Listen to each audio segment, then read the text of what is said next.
Kalau definisi detailnya, self eating itu proses untuk menyembuhkan diri dari luka batin yang mengganggu emosi.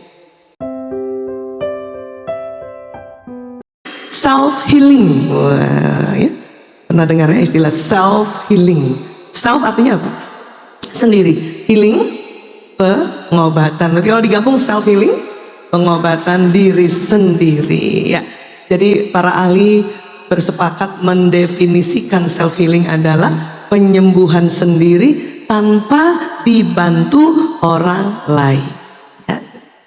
Kenapa begitu? Karena ya kita ini perlu punya cara membantu diri sendiri dikala kita sedang bersedih, dikala kita sedang khawatir, cemas, takut, marah, kesel, jengkel, ya. Bahkan disuruh juga bisa mengobati diri sendiri pada sakit fisik, dikala demam, pilek, batuk, kan gitu ya, diare. Gak apa-apa. Kita ini diminta, apalagi ya para bunda ini, para ibu-ibu diminta untuk apa? Sepertiga seperti dokter, sepertiga seperti psikolog, sepertiga mujahadah. Kalau nanti sudah ngobatin sendiri nggak mempan, hubungi dokter betulan. Gitu juga. Self healing ini adalah ilmu dari psikologi, ya. Mungkin teman-teman di sini ada teman-teman psikolog yang hadir, ya. Ada teman-teman dokter yang hadir, teman sejawat dokter. Ada, oh masya Allah, alhamdulillah dok. Ya, dan tentunya semuanya para mujahadah, ya, baik di keluarga maupun di umat, di masyarakat, ya. Nah, kemudian ya, kalau definisi detailnya, self eating itu proses untuk menyembuhkan diri dari luka batin yang mengganggu emosi, ya. Semua orang pasti ada luka batin, ya, apalagi yang sudah berkeluarga. Ibu lebih sering luka batinnya karena anak apa karena suami, Bu? Ya Allah, kenceng banget. Itu curhatan, ya. Iya, sama Bu Isa juga begitu. Kenapa? Karena kadang kita waktu pertama kali menikah usia muda, belum lagi banyak taklimnya, belum lagi banyak belajar, belum lagi ngajinya juga baru seberapa sih gitu kan. Tapi ya nggak apa-apa, terus saja belajar. Ada salah, ada khilaf, langsung kita mohon ampun pada Allah, kemudian minta maaf pada orang yang kita terjadi konflik. Karena nggak mungkin kita berumah tangga sampai kita kayaknya punya ilmu yang mumpuni. Oh, bisa umur 70 tahun nih kan. Kalau kita mau merasa saya belum lengkap ilmunya, belum lama taklimnya, wah itu bisa sangat-sangat usia lanjut baru kita menikah, ya. Tidak apa-apa menikah saja di usia muda dengan tekad untuk terus belajar, ya. Saya sering juga ditanya kalau para ya adik-adik misalnya mau menikah, dia cuma tanya sama Bu Isa, apa tipsnya? Pokoknya sudah bertekad berniat menikah ini lillahi ta'ala, berikutnya terus taklim, ya. Karena kita kalau udah nikah nggak belajar, pernah rasa seminggu nggak taklim teman-teman? Kayak apa rasanya? Tahu sih suami jembatan surgaku, tapi ya leher kita gitu-gitu, ya. Makanya seperti itu, ya. Tapi juga banyak para istri bilang, Bu Isa, kenapa kita terus perempuan yang harus taklim? Kenapa kita terus yang harus belajar? Ada yang berpikir begitu. Kenapa suami saya jarang taklim? Kenapa suami saya nggak mau belajar? Saya mau bilang apa ya? Saya mau bilang gini doang, sama. Jadi suami Bu Isa jarang juga taklim? Iya. Ini korban lapor, Pak. Gini, di otak wanita itu, di otak perempuan, menurut ilmu neuroscience, maaf ya bahasanya begitu ya. Nah ini, kita belajar otak dulu ya. Nah ini dia. Pernah belajar biologi? Pernah belajar IPA? Siapa yang waktu SD-nya belajar ilmu hayat? Ketahuan umur kita, Bu. Sama. Ya, iya. Jadi kalau kita belajar otak, rupanya Allah ciptakan otak itu dua jenis, otak besar, otak kecil, kemudian terbelah kanan dan kiri, ya. Ada program di otak bagian kiri perempuan, yaitu program tarbiyah, pendidikan, ya. Dan memang perempuan ini harus belajar, ya. Dan otak perempuan juga ada program berkumpul. Makanya dengan mudah kita berkumpul untuk belajar. Kan? Ini kita berkumpul. Bahkan waktu kesini pun kita ngajak yang lain kan? Yuk. Berkumpul bukan itu? Berkumpul. Ya. Pada laki-laki, kalau ada laki-laki yang rajin taklim, bermajelis taklim, itu keren banget. Kalau bapak-bapak, misalnya suami, di antara suami ini, ibu-ibu, suaminya belum rajin taklim, ya, itu biasa, lazim. Mau ngomongnya gitu ya, lazim, biasa aja. Termasuk ayat itu biasa, ya, biasa. Nah, kenapa? Karena di otak laki-laki, bagian kanannya ada program yang namanya bersaing. Apa bu? Bersaing. Perempuan program apa tadi? Berkumpul. Laki-laki bersaing. Ya. Untuk apa Allah kasih laki-laki bersaing? Wallahu a'lam bishawab. Tetapi hikmahnya adalah bapak-bapak atau laki-laki untuk punya daya saing kompetitif untuk menjemput nafkah di luar sana. Jadi bersaing. Jadi bapak-bapak senang berkumpul yang ada persaingannya. Contoh misalnya di kantor rapat meeting, bersaing bukan itu? Bersaing. Bersaing apa coba? Ide. Bersaing usulan. Bapak satu bilang, saudara-saudara, 2024 kita bikin program ini. Kata bapak sebelahnya, gak bisa, ya, harusnya begini. Bapak satunya bilang, sorry ya. Nah gitu. Kan itu bersaing kan? Bersaing. Dan bapak-bapak kuat bersaing. Layak tah? Enggak mah. Oh ngomong bersaing kok. Memang bersaing, ya. Kita tuh senang berkumpul, nggak bersaing. Makanya kita selalu ingin berkumpul seperti ini. Ngapain? Mengumpulkan informasi. Baik informasi dari narasumber, juga informasi lainnya. Ibu, jilbabnya bagus banget, beli di mana? Informasi bukan? Seandainya tadi makan kue ya, ada kue itu, ya Allah enak banget kue susnya, beli di mana aja? Informasi bukan? Oh, termasuk sampai tahu bukan? Itu kan mengumpulkan informasi bukan? Ah itulah kita perempuan. Iya, oh senang berkumpul lah. Ya, kalau laki-laki bersaing. Sampai cerita-cerita uniknya adalah, coba deh, kita kemana-mana senang sama-sama berkumpul. Selain memang kita diperintahkan untuk keluar rumah ada temannya, ada muhrimnya, gitu. Ya. Sampai-sampai juga siapa yang pernah kalau lagi ke suatu tempat, katakan ke mall, maaf, mau ke toilet aja pasti ngajak teman kita. Pipis yuk. Iya nggak sih? Makanya kalau kita ke toilet perempuan lebih dari satu, ya Allah perempuan banget. Nggak ada bapak-bapak ngajak temennya untuk ke toilet. Coba ya, Bu Isa aja pernah ya, lagi rapat gitu, rapat ibu-ibu Dharma Wanita, saya ikut di situ ya. Ya, ibu pimpinan aja gitu, mau ke toilet aja ngajak ajudannya. Ke toilet yuk, baik Bu, siap. Tapi nggak ada bapak-bapak rapat, Pak, pipis yuk gitu. Nggak ada. Kalau ada kayak gitu, wah gawat. Pasti bapak sebelahnya bilang, yuk. Ya, iya, itu tandanya laki-laki bersaing, ke toilet aja bersaing, ngapain ditemenin? Ya kan? Iya. Dan uniknya kita perempuan sampai toilet kan ngantri ya, itu bisa juga mendapatkan informasi. Iya nggak sih? Untung sekarang kalau model ngantri kepanjang ya. Kalau zaman dulu kan model ngantrinya depan-depan pintu toilet kan. Kalau ada 4 pintu toilet di depan gitu. Udah pertama diem dulu, masuk satu, udah nggak betah nih kan? Lihat ke sebelah. Ibu sebelahnya lagi. Tinggal di mana Bu? Mengumpulkan ya itu informasi. Itu perempuan. Coba maaf ya, ini cuma mau, ini riset ya sebetulnya ya. Makanya toilet pria itu, maaf, tempat buang air kecilnya nggak pakai bilik. Iya, cuman urinar, cuman dinding tipis ini. Karena nggak ada bapak-bapak mau pipis sambil, mari Pak.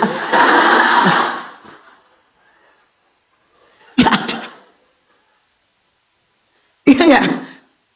Dan mereka nggak ngomong, nggak ngomong. Masya Allah, kita udah pakai bilik masih ngomong loh. Mbak, habis acara ini kita kemana ya Mbak? Antar bilik.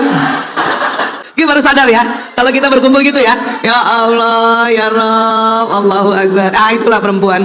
Dimana Allah kasih otaknya memang senang mengumpulkan informasi untuk dijadikan pembelajaran, untuk dijadikan tips, untuk dijadikan guidance agar kita hidup lebih nyaman.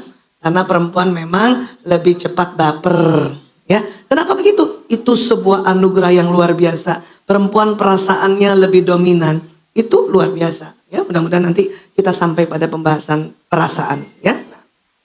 Jadi ini, makanya kalau teman-teman para suaminya masih belum taklim, tenang saja. Kenapa? Karena laki-laki yang menjadi suami mengikuti ya vibrasi pikiran perasaan istrinya. Jadi ada satu riset mengatakan dengan kesimpulan, kalau seorang istri tenang, suami ikut tenang, anak 3 kali tenang.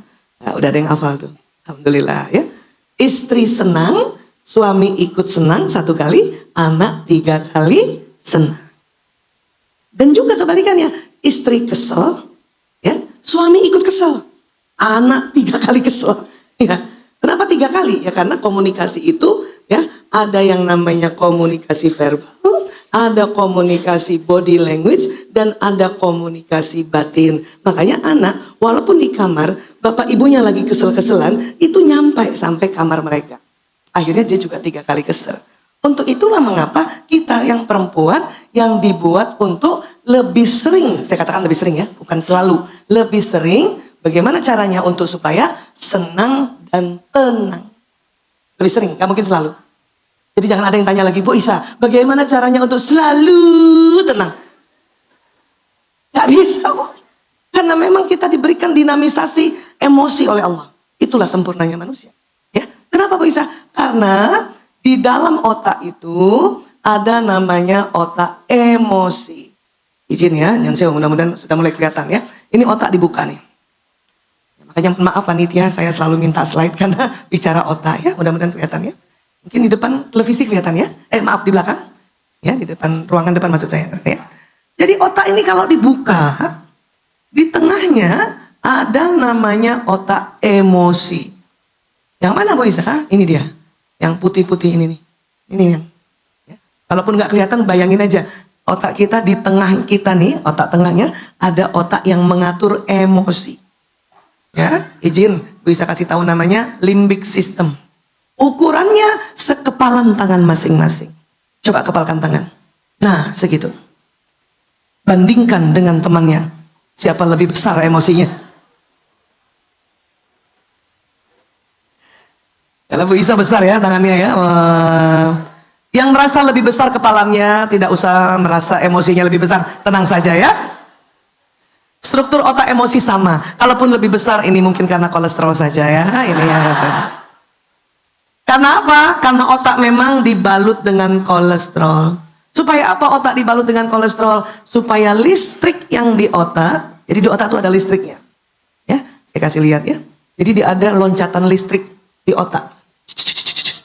Makanya Allah kasih kolesterol agar tidak loncatannya ya terlalu ekstrim. Atau orang bilang koslet. Otak tuh ada listriknya, makanya kalau rasa sekali-sekali koslet, pernah koslet otaknya. Itulah makanya dikasih kolesterol. Kalau listrik di dunia diselubungnya dengan plastik, kalau di atas kolesterol. Makanya kalau teman-teman makan kolesterol nggak masalah, asal jangan kebanyakan. Jangan juga merasa nggak mau tentu kolesterol, nanti koslet otaknya. Paham ya? Ya. Baik, sekarang kembali ke otak emosi. Ya, kembali ke otak emosi. Jadi ada di tengah otak emosi. Dan bukan hanya manusia yang punya otak emosi. Hewan golongan mamalia juga punya otak emosi. Makanya sering disebut otak mamalia. Ini yang tengah ini. Nah, ya. Saya perhatikan ya. Limbic system. Biasanya nih teman-teman psikologi yang mempelajari detail. Tapi sekarang ilmu neuroscience meminta kita, teman-teman dokter atau semua pun orang, belajar sedikit tentang otak emosi.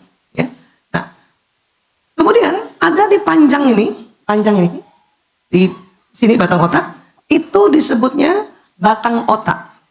Batang otak juga ini disebut otak reptil. Kalau bisa bilang reptil, apa yang terbayangkan teman-teman? Binatang apa? Ular, buaya gitu ya. Jadi kadang-kadang manusia kayak buaya juga ya sifatnya ya. Ya, kadang kayak ular juga kita, licik, culas. Nah itu karena ada otak binatang. Bayangkan di tengah otak manusia itu perpaduan otak mamalia dan reptilia. Ya, makanya ahli ilmu neuroscience mengatakan inti otak manusia adalah otak binatang.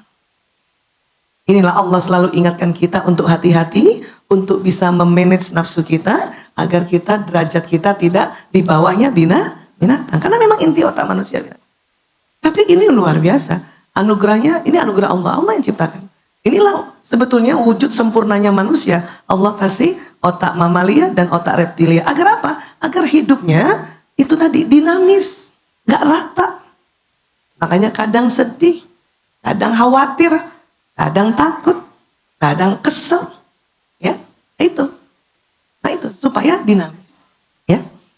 Iya, gak bosan. Suami istri juga kadang kesel. Habis itu marah-marahan. Habis itu maaf-maafan. Habis itu tambah cinta. Iya kan? Terasa gak gitu? Iya. Daripada nggak ngapa-ngapain, nggak marah-marahan. Ya flat banget itu. Ya. Kalau orang bule bilang silent suffer, dia bilang kayak kuburan. Ya. Udah mulai cuek. Ya. Masa bodoh. Terserah. Dia ingat aku apa enggak. Gitu aja sebenarnya masih marah ya. Ya. Sebetulnya ya. Langsung sampai sini. Ayo. Kita bahas dulu yang otak reptil. Di tengah itu batang otak di sini. Coba pegang dulu di sini. Tengkuk tengok. Di dalamnya itu ada batang otak itu. Ya, otak reptil. Ya. Kenapa Allah ciptakan otak reptil? Karena begini, otak reptil ini diciptakan oleh Allah untuk menjaga manusia dalam kondisi bahaya. Ya. Apakah gempa, apakah banjir, atau ketemu orang yang bahaya. Atau ketemu binatang yang bahaya. Ya. Kenapa? Batang otak atau otak reptil ini, ya, itu cuman dua. Dia punya respon kalau kondisi bahaya. Ya. Ada istilah dalam bahasa Inggrisnya fight or flight. Di Indonesia kannya serang atau lari. Gitu. Maksudnya apa bisa? Seandainya nih kita, ya, bertemu orang yang mau mencopet kita, itu cuman dua tuh. Serang dia atau lari. Makanya pernah ada ibu-ibu bilang sama Bu Isa gini, Bu Isa, saya kemarin hampir dicopet. Masya Allah, Alhamdulillah, Alhamdulillah. Jadi ibu-ibu tuh bilang gini, saya hampir dicopet di bus Bu Isa, tapi kok saya berani-beraninya tonjok perutnya tuh copet. Padahal sampai di rumah saya baru ingat-ingat, ya Allah tuh copet tinggi, besar. Ya itu, karena batang otak yang Allah ciptakan. Dalam keadaan darurat, semua fungsi otak, bahkan otak yang kita sering isi ilmu kita dengan taklim, itu berhenti sementara dulu. Cuman dua pilihan yang fight or flight. Dan itu otomatis. Pukul, pak, gitu. Hingga yang lain kaget, kan, ada apa ini ibu? Terus teriak dia mau copet pak, gitu. Oh, udah dibantu ibu ini, sama yang lain, kan gitu. Itu. Ya. Sampai di rumah baru ingat-ingat. Ya Allah. Ya. Nah, itulah tadi pertolongan Allah. Pertolongan Allah sudah ada sejak kita dalam rahim dengan diberikannya perangkat-perangkat di otak kita, perangkat-perangkat di badan kita. Ya. Dan saat itu juga tentu Allah tolong lewat para malaikatnya. Ya sudah dia pukul. Karena otak ilmu yang diisi dengan kebijaksanaan, ketenangan, itu yang di sini, depan sini. Coba pegang dulu dahinya. Nah, ada otaknya Bu? Takut lupa Bu. Nih, jadi yang di belakang dahi itu otak ilmu atau otak yang diisi nasihat, diisi ya guidance, petunjuk-petunjuk yang di depan sini. Tapi di belakangnya otak emosi, ke bawahnya batang otak reptil. Ya. Jadi kalau kita mau dicopet, itu nggak usah memikirkan kebijaksanaan. Refleks aja, fight or flight. Nggak usah ibu berpikir kesian dia. Barangkali dia di PHK, nggak usah. Ya pam aja langsung. Ya, nggak usah juga merasa, ya aku kan sering taklim, masa aku mukul orang, nggak usah juga gitu. Karena memang ini sebuah cara Allah berikan untuk mempertahankan kita. Sampai di rumah nginget-nginget baru tuh, astagfirullah ya Allah, berani-beranian. Atau mungkin kita melihat bahaya dari jauh, kita nggak perlu maju terus, mending kita lari. Gak apa-apa. Ular itu kan yang punya batang otak. Ular tuh nggak punya emosi kayak mamalia. Dia nggak pernah takut, dia nggak pernah sedih. Tapi fight or flight. Kalau ketemu musuhnya deket, patok, serang. Kalau ketemu musuhnya jauh, lari. Itu ular. Kita juga punya sifat ular kayak gitu. Makanya kalau manusia ketemu ular, kira-kira yang lari siapa? Kalau ketemunya deketan, sama-sama fight. Kita ya, ular mau matok, kita injek-injek dia kan, sama-sama fight kan. Tapi kalau ketemunya dari jauh, sama-sama flight, sama-sama lari. Nah, itulah kerjanya batang otak. Namun dalam kondisi tidak bahaya ekstrim, batang otak ini juga sering tegang. Karena kondisi keluarga. Kadang responnya sebetulnya fight or flight, tapi yang lebih ringan. Apa tuh Bu Isa? Bukan serang dan lari, tetapi apa? Ngeyel dan ngambek. Kalau ada istri ngeyel sama suaminya, berarti batang otaknya tegang. Minta suami belai-belai di sini. Kamu? Kalau ada anak-anak ngambek sama ibunya, berarti batang otaknya sedang tegang. Jangan tambah tegang, nanti dia lari, betul-betul lari dari rumah. Flight. Ya, paham tentang ini ya? Gimana cara merilekskan Bu Isa? Nanti kita akan belajar. Ya, sekarang kita naik dulu lagi ke otak mamalia. Kalau Bu Isa bilang mamalia, apa yang terpikirkan oleh teman-teman? Binatangnya apa? Hah? Sapi apa lagi? Kucing apa lagi? Ya, tahu lah ya pokoknya ya. Iya. Nah, kalau otak mamalia atau otak emosi atau limbic system ya, ini jenisnya lebih variasi, lebih banyak. Kalau otak reptil cuma 2, fight or flight. Kalau otak mamalia banyak. Ini akhirnya para ahli meneliti, oh rupanya banyak jenis emosi ya. Dari yang frekuensinya rendah sampai yang frekuensinya tinggi. Frekuensi rendah dikategorikan istilahnya negatif. Frekuensi tinggi positif. Ingat ya, negatif positif itu bukan baik buruk, bukan ya? Iya. Teman-teman kalau tes COVID maunya yang positif apa negatif? Nah, berarti kan bukan jelek negatif itu kan? Iya. Nah, emosi juga gitu, bukan jelek buruk, bukan. Negatif itu berarti frekuensi rendah levelnya, positif frekuensi tinggi levelnya. Dan ini semua ada di otak manusia. Mamalia ada juga emosinya, tapi tidak sedetil manusia. Mamalia jenisnya hanya ada sedih, takut, marah, senang. Gitu. Sama dengan otak emosi anak-anak dari kecil yang belum balik. Jadi anak-anak itu cuma ya sedih, ya kan? Takut, marah, senang. Kan gitu. Anak-anak. Nanti mulai balik, mulai variasi. Ya. Bu Isa, kenapa kayak tangga? Jadi rupanya setiap jenis emosi diteliti pakai alat namanya EEG, elektroencephalogram. Ternyata setiap jenis emosi ada frekuensinya. Kemudian waktu digambar, dipetakan oleh para ahli, mereka juga kaget, kok kayak tangga gitu. Karena gitu satu. Maka mereka menampakkannya level emosi. Salah satu cara untuk self healing, kita perlu belajar di mana letak emosi. Kedua, tentang level emosi. Tahu ini saja, insya Allah kita bisa pakai teknik self healing. Ya. Oh, kirain healing itu, self healing itu jalan-jalan Bu Isa. Itu salah satunya. Untuk apa? Untuk emosi ini dinaikkan ke atas. Itu salah satunya.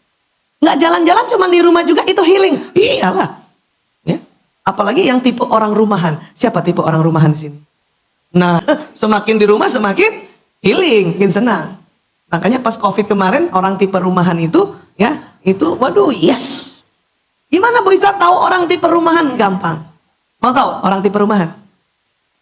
Dari kecil kalau sikat gigi pencet odol dari bawah. Siapa yang begitu? Nah itu tipe rumahan tuh. Bukan diajarin oleh orang tua loh. Bukan diajarin. Betul-betul dari bawah. Bahkan misalnya suaminya pencet di tengah, ibu betulin lagi dari bawah. Bahkan udah habis pun dilipat. Betul. Setelah dilipat digunting. Ambil dalamnya. Karena orang tipe rumahan itu selalu hasratnya sempurna. Ya, sampai odol juga dia berpikir habis sempurnanya. Wes. Sabun cair kalau habis nggak dibuang botolnya, diisi air, dikocok-kocok. Itu tipe rumahan tuh. Sabun kecil nggak dibuang, ditempel sabun baru. Astagfirullah. Nggak semuanya gitu loh. Nggak semuanya gitu. Kecuali dipaksa ibunya karena ibunya tipe rumahan. Atau ada istri bukan tipe rumahan, suaminya yang tipe rumahan. Makanya gara-gara suaminya pencet odol dari bawah. Itu pun cuma bertahan 3 hari. Hari keempat di tengah lagi. Nanti dimarahin suaminya baru dari bawah. Saking bosennya suaminya marahin, kata suaminya, ini odolmu, ini odolku. Ada kan gitu ya? Paham ya? Iya. Makanya healing itu bisa dilakukan di mana saja. Self healing itu dilakukan di mana saja. Yang penting ngerti dulu tentang otak emosi. Level emosi ini ada di kita semua. Gak mungkin kita gak pernah sedih. Gak mungkin kita gak pernah marah. Gak mungkin juga kita gak pernah sombong. Ya? Cuman gini doang nih sombong tuh. Gue. Itu udah sombong tuh. Iya kan? Memang tangga sombong sama semangat. Karena semangat ke atas itu yang positif. Nafsu juga kan ada negatif positif. Yang negatif kategori negatif ya, bukan jelek ya. Lawamah dan amarah kategori negatif, yang positif mutmainnah. Dan kalau digabungkan kayak gini, ya. Memang antara sombong dengan semangat itu 11-12. Tangganya udah deketan. Ya. Kalau marah lebih jauh dari semangat. Ya, turun 2 tangga. Sedih itu jauh. Apati lebih jauh lagi. Apa apati Bu Isa? Apati itu adalah emosi yang membuat cara berpikir kita, cara berperasaan kita begini. Gak ada gunanya lagi aku jadi istri seperti ini. Gak ada gunanya aku jadi ibu. Ya ada tuh. Pada saat seorang ibu dapat kabar, maaf, karena Bu Isa sejak 98 ngurus anak narkoba ya. Banyak ibu-ibu merasa gagal jadi ibu karena anaknya jadi korban narkoba. Ibu itu bisa sampai di level apati. Orang yang level apati, karena frekuensinya sangat rendah, 50 Hz, itu badan lemes banget. Yang biasanya rajin taklim, gak mau keluar kamar. Yang biasanya rajin organisasi, gak mau keluar. Di kamar aja, ini badan ini, kayaknya mau begini aja. Gitu.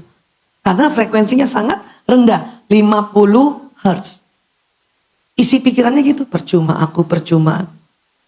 Kenapa ya itu tadi, anaknya kena narkoba, dia gak tahu, langsung dong sedih kan. Dimarahin suaminya tambah sedih. Dimarahin oleh bapak, ibu, mertua, keluarga tambah sedih. Jadi sedih yang berkepanjangan turun menjadi levelnya apati atau apatis. Paham sampai sini ya? Nah, ini semua ada di kita. Sekali lagi ada di kita. Yang Allah mau adalah apabila level emosi kita sedang turun ke bawah, segera cepat-cepat naikkan ke atas. Itu yang Allah mau. Paham sampai sini? Caranya apa ke atas? Itu banyak cara. Ada yang nangis, ada yang curhat, tapi hati-hati juga curhat. Cari orang yang amanah. Makanya kenapa ada tenaga profesional yang menampung curhatan orang-orang yang disumpah. Ya dokter, psikolog, psikiater, tenaga-tenaga terapis dan sebagainya disumpah. Untuk rahasia klien dan pasiennya tidak disebarluaskan. Ya. Dan hampir 95% yang datang ke tempat profesional ini adalah perempuan. Kenapa? Karena memang perempuan harus ngomong, harus curhat. Ya. Kenapa begitu Bu Isa? Itu tadi. Siapa yang pernah dengar Bu Isa cerita bahwa otak bicara perempuan ya lebih banyak dibanding laki-laki. Pernah dengar? Otak bicara laki-laki cuman di otak kiri belakang. Coba pegang dulu otak kiri belakang. Yang belakang. Itu di situ otak bicara laki-laki. Otak bicara perempuan kiri belakang tambah kanan belakang. Coba pegang-pegang. Ini yang mendasari perempuan lebih banyak bicara, perempuan lebih pandai bicara, dan perempuan bisa bekerja sambil terus bicara. Ya. Nah, supaya ingat kembali, bisa kasih lihat ya. Ya, otak bicaranya kiri kanan nih, lihat ya, mudah-mudahan kelihatan ya tuh. Yang male otak laki-laki, female otak perempuan kiri kanan ya. Laki-laki karena otak bicaranya kiri, itu dihitung-hitung para ahli, pokoknya total-totalnya per hari komunikasinya 7.000 kata. Terdiri dari kata, vokal sama gerakan tubuh. Ya, ada juga laki-laki yang introvert atau pemikir.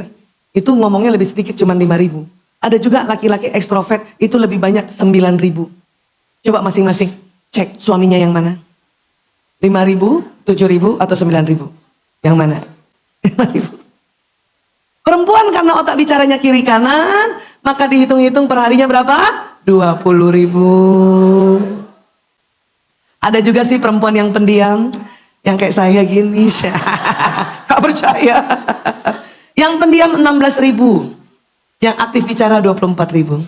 Dan menurut penelitian, perempuan ya, apabila dalam sehari komunikasinya kurang dari 16.000 kata, maka tidur malamnya tidak nyenyak.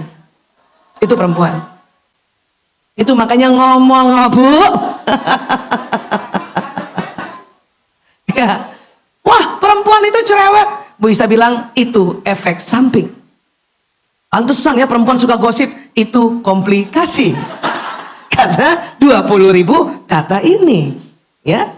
Maka buat sahabat-sahabat yang sudah bisa one day one juice gitu ya, Masya Allah. Terus juga punya peran mengajar, oh Masya Allah. Peran menjelaskan, itu perempuan cocok banget. Jadi inilah mengapa tadi perempuan jadi sering bicara. Dan memang perempuan kalau ada masalah, masalah itu berputar-putar di otaknya sampai dia harus ceritakan. Ada yang lewat verbal, ada yang ceritanya lewat tulisan. Ya, itu tetap cerita. Setelah ngomong baru dipikirkan oleh perempuan, baru dia tenang. Kepengennya sih ngomong sama suaminya, tapi apa boleh buat, pernah mau ngomong sama suami mungkin di awal-awal pernikahan, tapi suaminya pulangnya malam. Ya, tapi tetap istri ngomong, ayah tahu nggak kenapa ya perasaan aku kayak gini, aku tuh jadi sedih banget. Dan suaminya cuma jawab,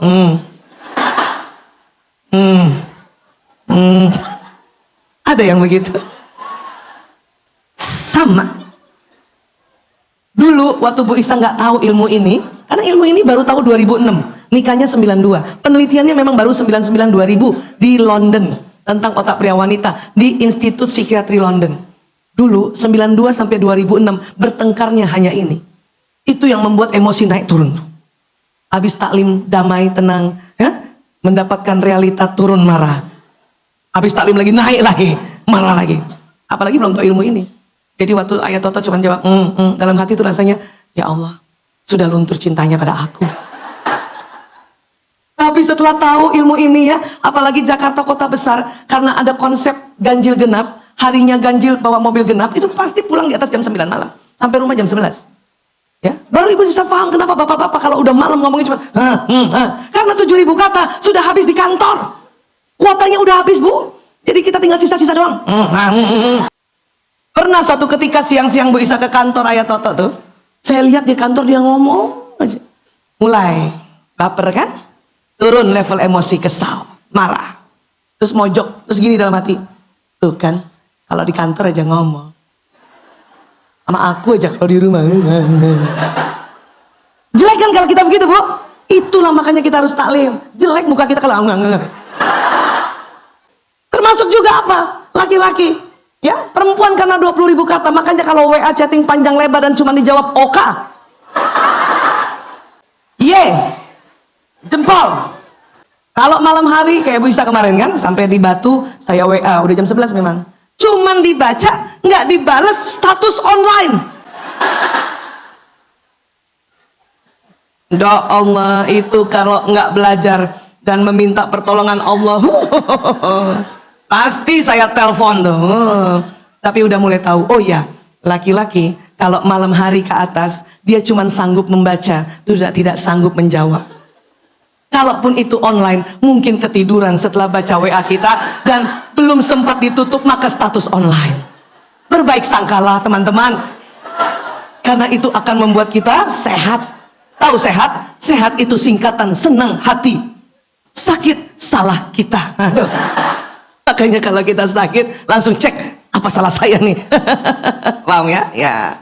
Jadi gitu. Dulu juga begitu dijawab Oka waktu zaman SMS. Baper. Tuh kan, dia udah gak ngomong-ngomong sama aku. Setelah tahu ilmu ini dijawab Oka malah bangga. Ya Allah, laki-laki banget suami aku. Lagi lewat, kenapa Bu? Oka doang bapakmu tulis. Ada yang sama Bu? Nontulah ya. Iya. Tapi kalau agak pagi gini, tadi sebelum kesini saya di kamar hotel, kamar guest house, ya, guest house Soan, masya Allah, keren tuh, ya. Itu saya bilang, ayah, mohon doa restunya ya, sebentar lagi saya mau ke masjid. Jawabannya lebih panjang dari Oka. Apa dia tulis? OKEY. Lebih panjang bukan? Oh, sama K kan 2. OKEY berapa? Karena masih pagi. Untung ada susulan di bawahnya tulisan jaga kondisi. Bayangkan bapak-bapak ya, coba bapak-bapak, mungkin ini hibrid ya, ada di YouTube barangkali. Pak, gampang sekali para istri itu WA panjang dikit aja kasih tulis jaga kondisi, ya, jaga kesehatan. Ya Allah, itu langsung energizer baterainya naik. Padahal cuman gitu doang, ya nggak sih? Ya, jangan juga merasa mengatakan, iya aku kan laki-laki, otakku sedikit, ngomongku sedikit. Iya, tapi kalau bapak paksain dikit aja, cuman berapa huruf tambahin, menyenangkan istrinya. Allahu Akbar, ya. Asik kan? Iya. Kalau kita emang stoknya banyak, makanya semua ditulis. Ketawa aja ditulis, hehe titik, hehe titik, hehe. WK, WK, WK. Ya nggak, Bu? Laki-laki jarang tulis hehe titik, hehe. Laki-laki nulis kalau mau ketawa HE 3, begitu. Itu udah panjang. Maksudnya hehehe gitu. Ya, sekarang enak ada emoticon ya. Dulu kan kalau yang emoticon satu-satu ya, perempuan tuh nggak cukup, begini satu tuh nggak cukup, 5.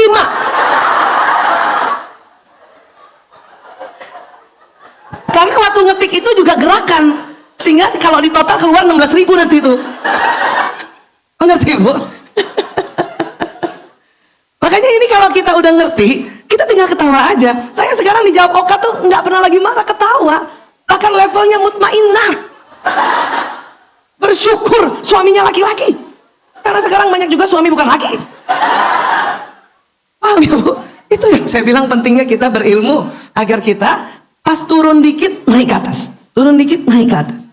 Ya, pernah Bu Isa suatu ketika tugas menjadi hipnoterapis ke Padang sama temen hipnoterapis. Rupanya temen hipnoterapis yang satu ini belum belajar ilmu begini. Sampai di Padang, sampai di hotel kami jam 11. Ya, seperti biasa ya, ibu-ibu selalu laporan kan sama suaminya, ayah aku sudah sampai di sini.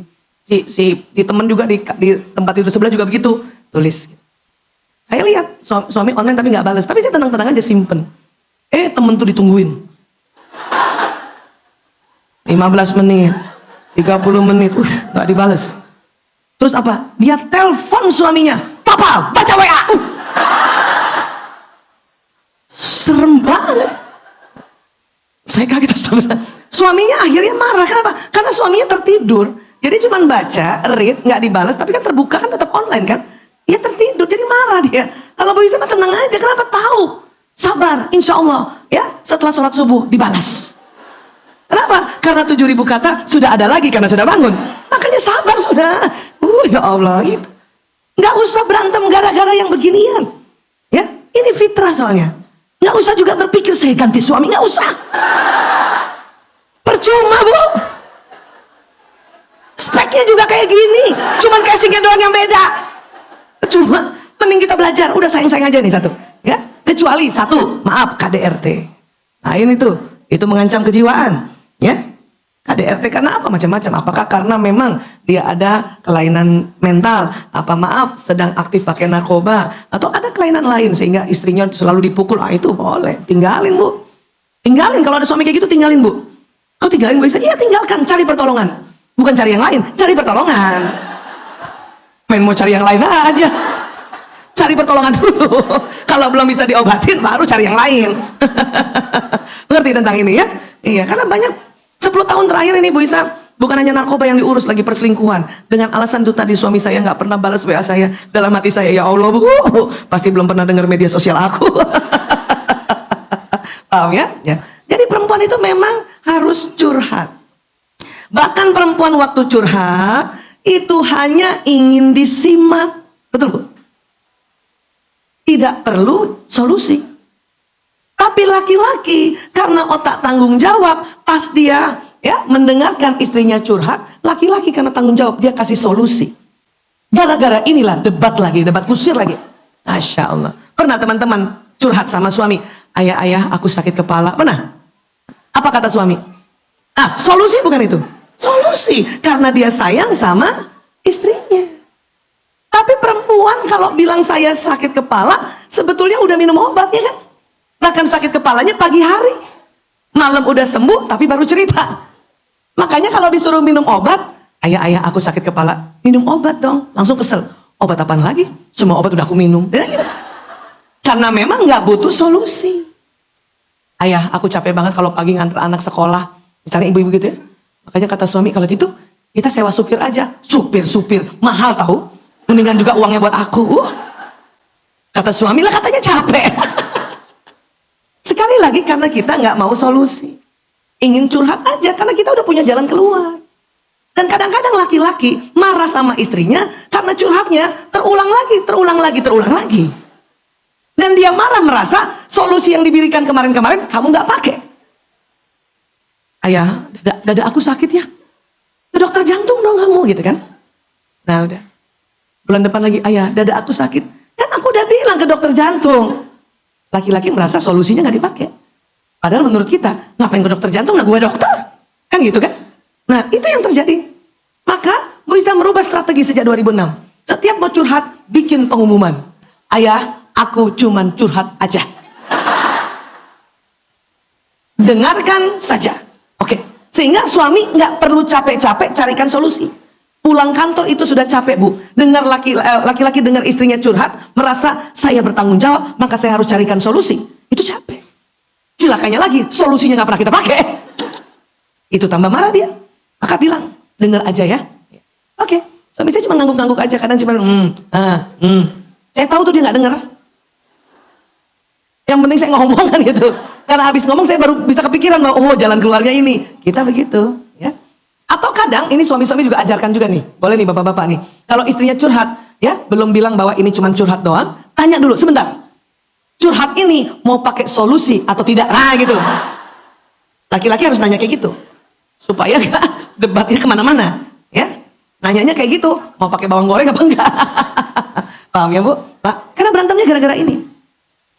Apalagi, perempuan senang kalau bicara tatap muka, tatap wajah. Ya? Kalau ngomong tuh senang lihat muka.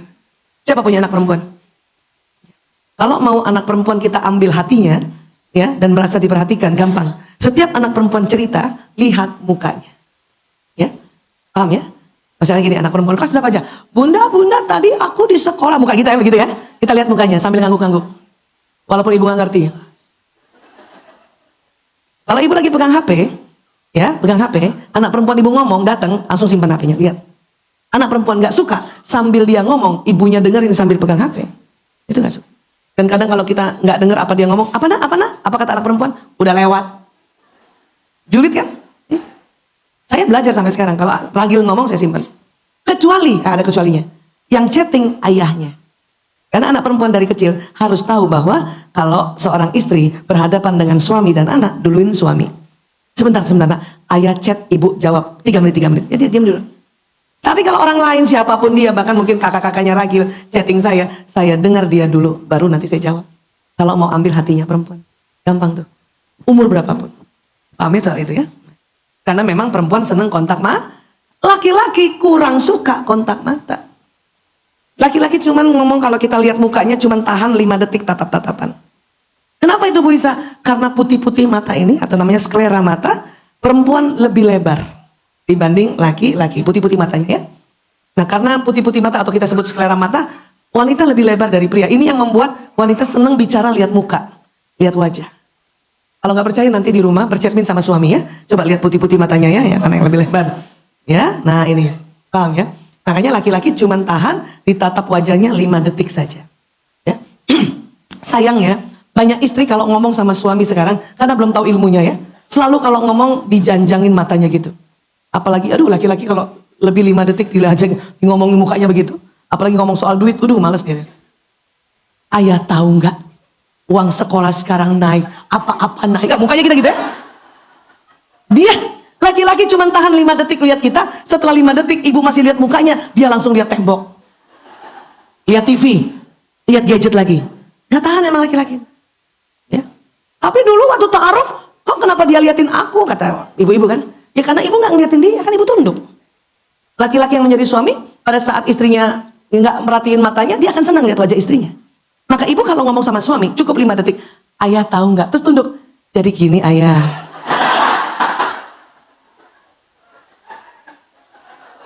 Betul. Betul.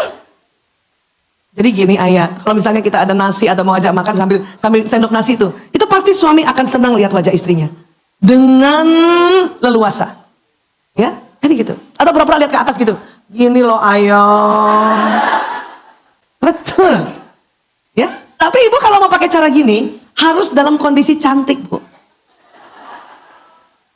Jangan yang lagi ada salon pas di leher, ibu sok-sok yang ginilah ayah. Suami ngelihat ibu, astagfirullahaladzim, ada apa istri saya? Atau yang rambutnya sudah memutih, belum sempat henna, ya jangan pakai cara kayak gini. Kalau ibu belum sempat henna, janjangin terus mata suami. Tahu nggak ya? Supaya dia nggak lihat ibu. Tapi kalau ibu sudah cantik, bersolek sedikit, pakai pupur-pupur sedikit, ya, lipstick sedikit, gitu. Ya, aku mau ngomong 1, 2, 3, 4, 5. Lah emang gitu diajarin. Kenapa Bu Isa ngomong gini? Karena Bu Isa juga pernah di fase yang keliru strateginya, caranya keliru karena nggak ngerti. Padahal udah dokter loh dulu, udah dokter, ya kalau ngomong selalu mau gitu, jauh mau gitu kan? Nah nggak gitu. Juga sama anak laki-laki, ngomong sama anak laki-laki Bu Isa tuh salah. Makanya kasihan tuh, selalu anak pertama tuh kasihan ya, karena ibunya belum banyak belajar ya. Makanya saya suka kasihan sama Mas Lanang. Dulu gitu, Lanang, misalnya saya berdiri ya, mau nasihatin Lanang gitu. Lanang, ya Bu, pas lihat saya gitu. Ingat ya, cuma bisa 5 detik. Ya, pas dia lihat saya 5 detik, saya liatin dia terus. Setelah 5 detik, mukanya dia begini. Siapa punya anak laki gitu? Terus ibunya marah kan? Yang sopan kalau ngomong, lihat muka ibu, lihat muka ibu. Gitu kan? Terus Lanang lihat muka ibu. Ya, pas saya lagi lihat lagi, lebih 5 detik. Yang sopan, nak, lihat muka ibu. Akhirnya setengah jam cuma lihat muka ibu, lihat muka ibu. Kapan nasihatnya? Jadi kalau sama anak laki nggak perlu maksa, lihat muka ibu, lihat muka ibu, lihat muka. Udah ibu ngomong aja dan tidak lihat wajahnya. Ya, bisa makanya kalau lagi nasihatin anak atau mau ngomong mana, sambil lipet apa gitu, lipet baju yang mau disetrika. Jadi gini, nak, dia pasti lihat saya. Atau saya misalnya ambil kertas, karena anaknya banyak kan, masing-masing anak punya peraturan, jadi tulis. Jadi nanti Mas Lanang, saya nulis gini, itu dia lihat saya itu. Ya. Dan saya tahu dia lihat saya. Gitu. Itu kalau sama anak laki-laki, nggak usah. Memang komunikasi efektif itu lihat wajah, tapi itu berlaku untuk perempuan, bukan untuk laki-laki. Laki-laki cuma kuat 5 detik, karena selera mata yang lebih sempit. Ya. Dan kalau bicara sama laki-laki, tolong kasih jeda waktu antara alinea 1 dengan alinea 2. Paragraf 1 dengan paragraf 2. Karena laki-laki sering tersesat kalau perempuan bicara. Karena kalau kita ngomong suka loncat. Contoh konkretnya gini. Bu Isa suka ngomong sama Ayah Toto pagi-pagi. Ayah, pagi ini aku seminar dulu, habis itu aku ke rumah sakit ada pasien ya, habis itu aku ke laundry. Ayah, tadi sore ada temanmu telepon. Apa kata suami saya? Apa? Tukang laundry telepon saya. Ngerti maksud saya? Kan itu tadi beda-beda kan? Lagi cerita yang pagi, terus saya tiba-tiba cerita tadi sore. Laki-laki itu tersesat.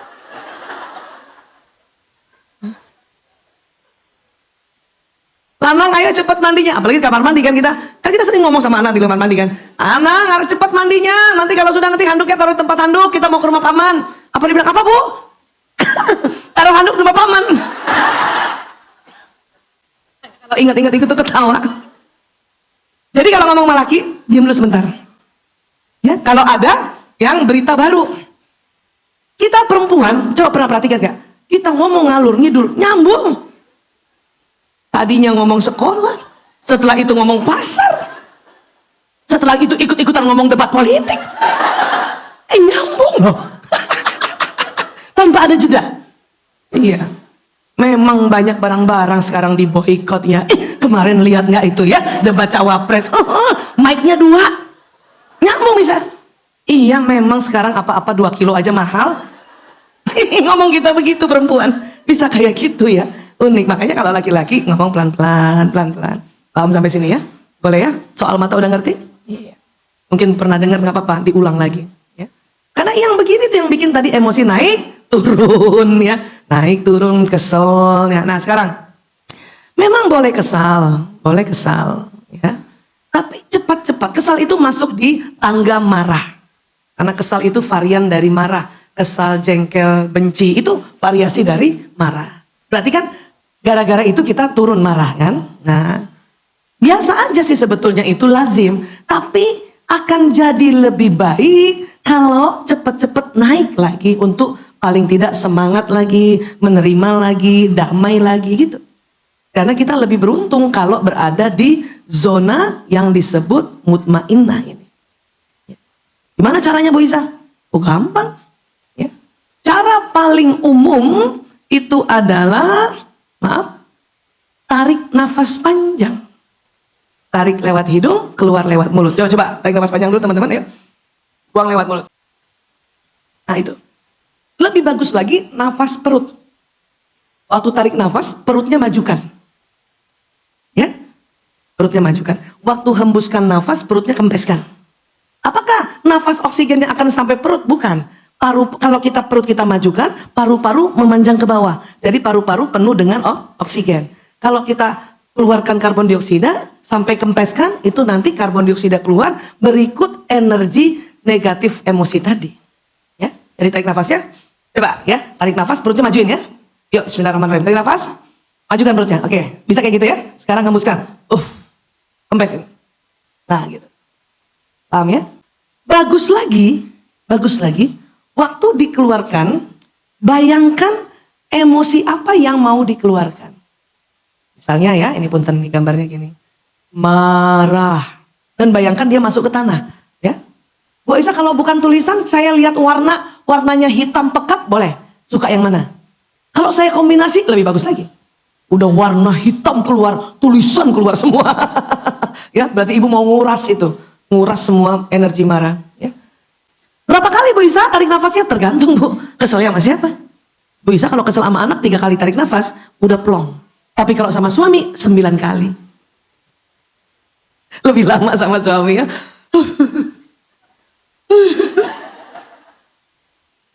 Keluarnya tuh. Paham ya tentang ini ya? Bisa kenapa harus dibayangkan? Karena otak kita tuh terbagi 2, kiri dan kanan. Ya. Otak kiri mengatur tubuh yang kanan. Coba gerakkan tangan kanan. Ini yang ngatur otak kiri. Ya. Kaki kanan bisa nggak gerak-gerakan walaupun duduk? Itu yang ngatur kiri. Ya, mulai dahi kanan sampai ujung kaki kanan yang ngatur otak kiri. Ya, lewat saraf ini. Kita lihat, nah lewat saraf ini. Ya. Tubuh yang kiri yang atur otak kanan. Coba gerakan tangan kiri. Nah, itu yang atur kanan. Mata kiri bisa dikedipkan nggak? Apaan tuh? Nah, itu juga kanan yang atur. Jadi memang saraf manusia keluar dari tulang belakang tuh miring. Yang kanan ke kiri, yang kiri ke kanan. Makanya jangan heran, dari dulu ada celah-celahan, dasar sarafnya miring. Otaknya miring. Pernah digituin? Selama ini kalau kita diginiin marah kan? Apa? Boleh gak dari sekarang, mulai sekarang kalau diginiin orang bilang, betul. Karena emang miring Bu. Nah, sekarang, kalau kita bicara, ya Allah, saya niat melepaskan capekku ya Allah, keselku ya Allah. Itu kerja otak kiri. Pesannya baru jalan di tubuh yang kanan lewat saraf kanan. Ya, jadi saraf ini kerjanya kayak kabel listrik. Jadi ya, saraf bilang lepaskan marah, lepaskan. Baru yang kanan. Kiri belum. Ya, selama ini mungkin kita sudah seperti itu, tapi baru ngomong doang. Ya, makanya baru sebelah. Kiri belum. Kiri yang atur kanan. Salah satu kerja otak kanan adalah membayangkan. Kalau bahasa otak namanya visualisasi. Kanan. Itulah makanya waktu buang, bayangin. Bayangkan. Apa aja terserah ibu membayangkannya apa. Ya, karena nanti pada saat membayangkan, itu ya pesan bahwa ingin melepaskan emosi itu jalan di ya tubuh yang kiri. Paham tentang ini? Inilah yang disebut khusyuk. Makanya ada hadis Rasulullah yang tentang definisi ihsan. Beribadalah engkau seolah-olah engkau melihat Tuhanmu. Seolah-olah itu kerja otak kanan. Maka kita pada saat kita ibadah pun kita diminta juga selain melafazkan kalimat-kalimat doa dalam sholat kan, dalam ibadah yang lain, itu dibayangkan. Dan yang paling gampang membayangkan adalah tahu artinya. Supaya khusyuk. Gitu. Begitu juga, ngapain aja juga gitu. Ibu berdoa, Rabbana atina fid dunya hasanah. Pada saat ibu ngomong gitu, baru kiri yang bekerja. Pesannya baru jalan di tubuh yang kanan. Otak kanan harus membayangkan. Kita minta pada Allah untuk memberikan kebahagiaan kita di dunia. Bayangin ibu sama keluarga semua bahagia. Kasih waktu itu, doa itu ada pembayangan, ada visualisasi. Itu lebih power nanti. Lebih dahsyat dan lebih cepat terkabulnya. Ya, nanti mekanismenya nanti saya jelaskan lagi. Tapi ini dulu, saraf ini dulu. Wa fil akhirati hasanah. Ya. Kita bayangkan di akhirat kita sama sekeluarga Allah kasih kebahagiaan. Waqina azabannar. Kita bayangkan api neraka itu ada di depan kita, tapi Allah jauhkan dari. Kita bayangkan ibu, suami, anak, orang tua, semuanya zuriat-zuriat kita, leluhur-leluhur kita. Ibu bayangkan itu ada neraka di depan kita, kemudian kita Allah jauhkan. Itu visualisasi namanya. Ya. Nah. Gitu juga kalau ibu mendoakan seseorang. Misalnya ibu mendoakan suami ibu, ya. Udah bagus, ya Allah, saya mohon lindungi suamiku. Itu baru otak kiri yang kerja. Pesannya baru jalan di kanan. Sekarang ibu bayangin wajah suami. Bisa bayangin wajah suami? Betul. Suami ibu betul. Takutnya nyamber. Bu Aisyah susah banget ya. Coba sekarang tutup mata, coba. Saya mau cek. Ya, latihan. Coba bayangkan yang sudah berkeluarga ya. Yang belum, bayangkan wajah orang tua ya. Bapak, ibu-ibu, mungkin ada bapak-bapak juga. Bayangkan wajah pasangan yang sudah berkeluarga. Bayangkan wajahnya. Di depan Anda sedang berdiri. Lihat wajahnya. Lihat dia sedang senyum. Bagus sekali. Oke, buka mata. 1, 2, 3. Sudah. Bisa. Alhamdulillah. Siapa yang bisa detil lihat muka suami? Sampai kerutan-kerutannya itu. Oh, itu karena watak. Watak introvert, watak pemikir bisa detil. Tapi ada yang loncat-loncat wajah suami itu. Kelihatan enggak. Itu bukan masalah ibu nggak cinta suami, itu watak ekstrovert. Ya, saya terima itu tuh. Kelihatan enggak. Kadang gantian dengan muka anak pertama loh. Maka latihannya adalah lihat foto. Atau kalau ibu mau doa, ibu susah membayangkan, lihat foto. Ada di gadget yang foto suami. Yang mukanya aja. Jangan sama ibu ada. Yang tampak depan, tampak kanan, tampak kiri ada.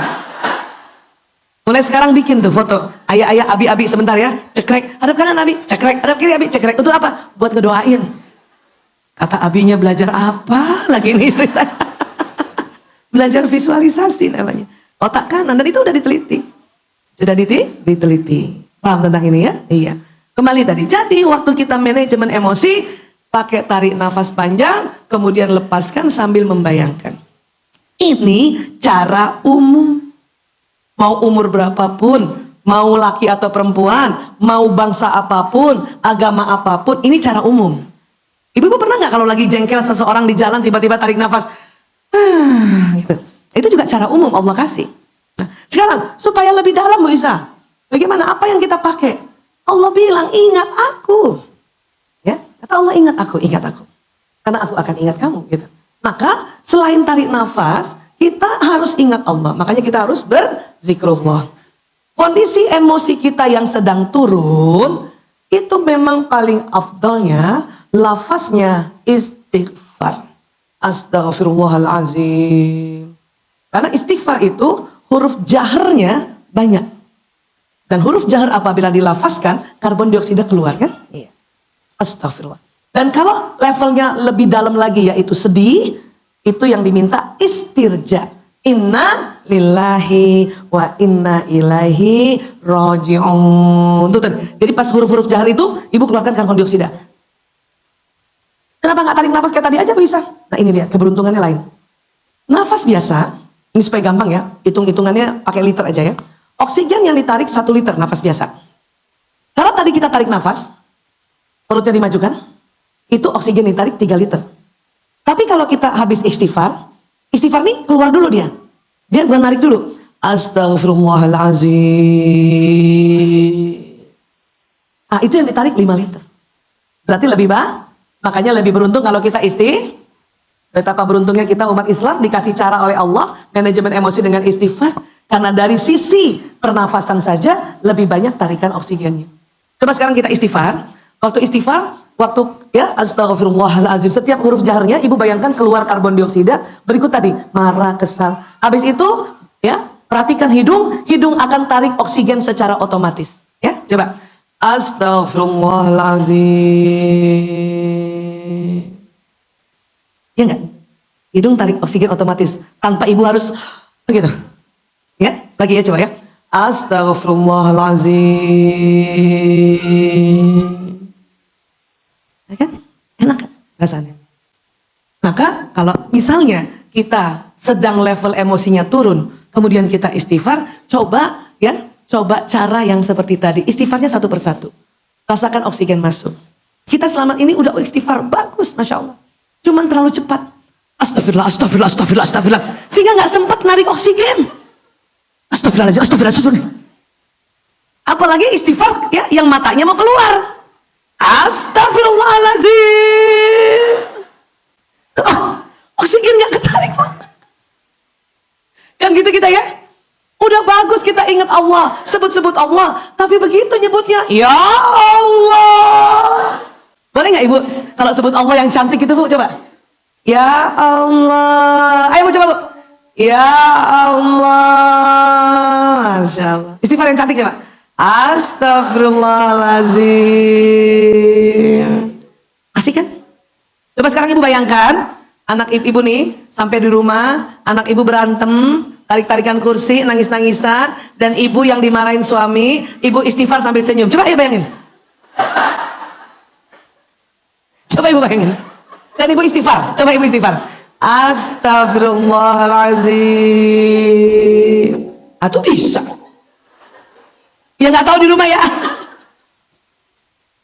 Karena kalau kita menyebut nama Allah dengan muka yang serem, saya khawatir anak-anak trauma. Karena betul, ya. Waktu saya jemput anak saya, kayaknya ada Mbak Indah di sini.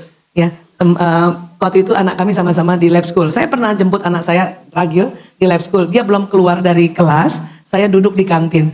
Ya, waktu itu di SMA. Ada dua temennya di depan, lagi cerita. Ada dua anak perempuan. Anak perempuan A dan B. Anak perempuan A cerita, anak B kaget. Astagfirullahaladzim. Terus kata yang A, lu jangan istighfar. Kenapa? Kan istighfar bagus. Gua kalau dengar istighfar, ingat muka emak gue. Itu karena dia trauma, Bu. Makanya ibu kalau istighfar jangan ngotot. Ya, takut kan nanti kita anak-anak nggak mau ingat dengar ya menyebut Allah gara-gara kita kalau ya Allah gitu. Ya. Nah, dampak istighfar yang tenang tadi, yang tumak nina tadi dan khusyuk tadi itu adalah tarikan oksigen. Karena istighfar ini ya selalu diingatkan oleh Allah di Al-Qur'an dan juga di hadis Rasulullah tentang manfaatnya, faedahnya. Satu kita ambil ya dari hadis Rasulullah SAW ya. Apa kata beliau? Ya, siapa saja, oh ini nggak kelihatan ya, saya bacakan ya.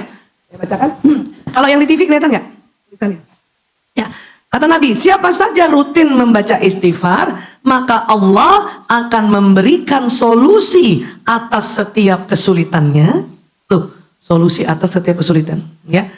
Kemudian penyelesaian bagi setiap permasalahannya. Itu dua ya, penyelesaian bagi setiap permasalahan, dan dia akan memberinya rezeki dari jalan yang tak terduga. Coba bayangkan, ibu perbanyak istighfar, 3 fadilah ini, 3 manfaat ini ibu dapatkan. Apalagi coba yang dicari? Istighfar aja, astagfirullahaladzim. Rasakan dulu supaya oksigen masuk dalam paru-paru, kemudian oksigen nanti ada pertukaran karbon dioksida dari paru-paru, kemudian dibawa ke jantung, jantung memompa darah, dia naik ke otak, ke limbik sistem otak emosi, bawa oksigen yang banyak. Makanya kita nanti tanpa terasa level emosi kita naik ke atas. Tapi begitu caranya ya Bu, astagfirullahaladzim. Termasuk ibu buka dompet, duitnya cuma tinggal 2.000 rupiah. Astagfirullahaladzim. Tenang. Astagfirullahaladzim. Ibu, dikala kita sedang nggak punya uang, pantang untuk ibu mikir saya pinjem uang siapa. Jangan dulu, istighfar dulu. Nanti setelah istighfar berkali-kali, ya muncul muka seseorang. Ah, ini dia nih. Ini dia nih petunjuk nih. Muncul mukanya Mbak Suci. Wah, ini dia. Beda tuh. Lagi nggak punya uang langsung mikir, ah minta sama Mbak Suci. Belum tentu rezeki kita turun di Mbak Suci. Mbak Suci juga lagi pasti ada duit. Ya. Tapi kalau istighfar dulu, astagfirullah. Lihat dompet, astagfirullahaladzim. Astagfirullahaladzim. Kemudian kita doa, ya Allah, ini ada cuma 2.000 rupiah ya Allah. Datangkan teman-temannya ya Allah. Saya sedang butuh sesuatu ya Allah. Udah ibu tenang aja. Kadang tiba-tiba ibu ditelepon karena ibu pinter masak, ditelepon, Bu, saya ada dadakan nih, mau pesen kue sus boleh nggak? Ya Allah, itu rezeki bukan? Iya. Atau ibu misalnya agak besar dan ibu panik, kadang-kadang panik selalu mikirnya pinjem. Istighfar dulu, Bu. Ya Allah, kepada siapakah engkau turunkan rezekiku?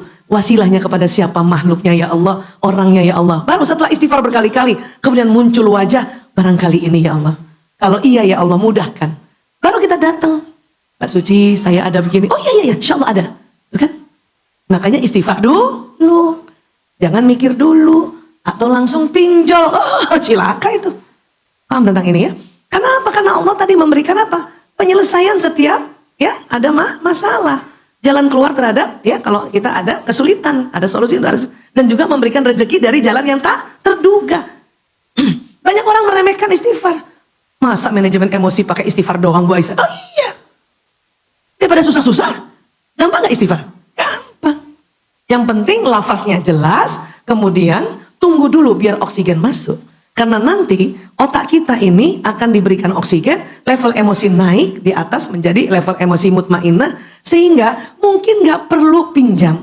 Tiba-tiba dapat ide untuk, oh ya, ini banyak barang-barang gak berguna, lebih baik kita jual saja. Kan sekarang banyak orang thrifting jual gitu kan, supaya rumah juga bersih. Itu nanti tunggu, makanya istighfar dulu. Dan bagus lagi, ikuti perintah Rasulullah. Apa? Rubah posisi. Ya? Maka sekarang kalau ada orang bilang, Bu Aisyah, gimana caranya tenang? Gampang. 1, rubah posisi. 2, atur nafas. Termasuk istighfar di situ. Maksudnya apa, Bu Aisyah? Kata Nabi, kalau kita lagi marah berdiri, kesel berdiri, jengkel berdiri, duduk. Bagus di kursi atau di bawah? Lebih bagus lagi di bawah. Paham ya? Kenapa diambil ya perumpamaan itu? Karena Rasulullah kan duduknya di bawah. Dan kalau bicara tentang ilmu energi, tadi pada saat kita buang harus ke tanah, dengan kita duduk lebih dekat tanah lebih cepat kan? Lebih cepat. Tapi jangan juga pas lagi di mall gak ada kursi, ibu langsung duduk di bawah. Lu jengkel sama suami, langsung di bawah. Ibu cari apa kek yang bisa, jangan juga langsung di bawah. Memang di bawah lebih afdal. Nah pas duduk inilah ibu, astagfirullahaladzim. Astagfirullahaladzim. Atau kalau memang berat banget, ibu kombinasi dengan tarik nafas panjang. Kata ahli energi, tarik nafas, buangnya lebih bagus ke kiri. Ayo tarik nafas panjang. Buang ke kiri. Maaf yang duduk sebelah kiri ya. Gitu. Paham ya Bu?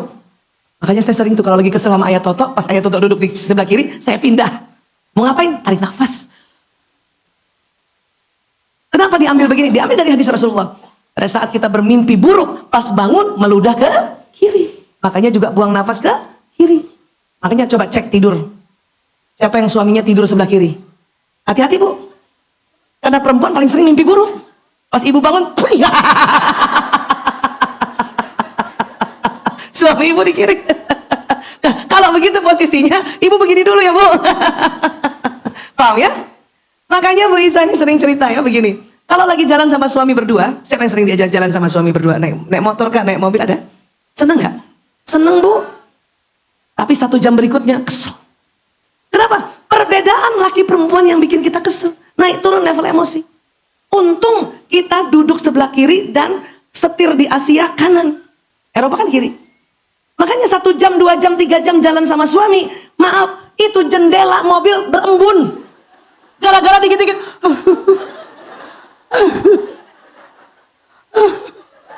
Karena kalau kita nggak tarik nafas Bu, diajak jalan Jakarta Malang naik mobil, itu bisa baper sepanjang itu.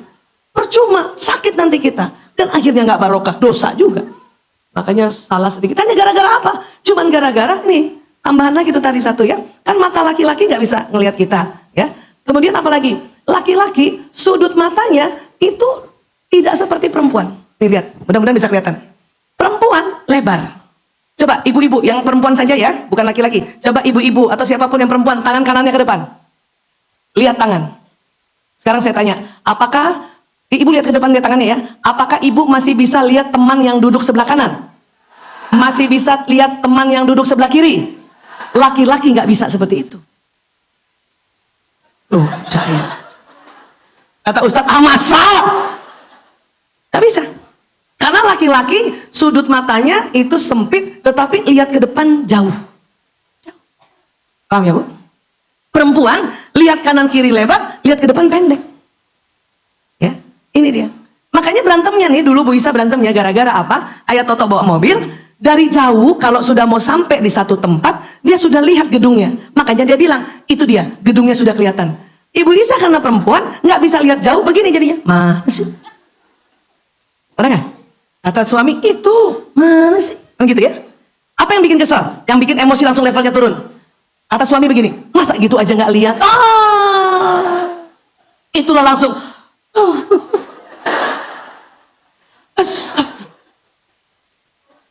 Makanya itu lihat kaca berembun. Paham ya Bu? Supaya kita tidak kesal berkelanjutan gara-gara itu. Dan sekarang saya kalau dibilang masa gitu aja nggak lihat, saya langsung bilang punya jawaban. Aku kan perempuan banget, matanya pendek. Itu makanya laki-laki dengan mata lurus seperti itu, ini yang disebut mata berburu, mata hunter. Karena memang laki-laki diminta untuk berburu nafkah di luar rumah, makanya matanya panjang gitu.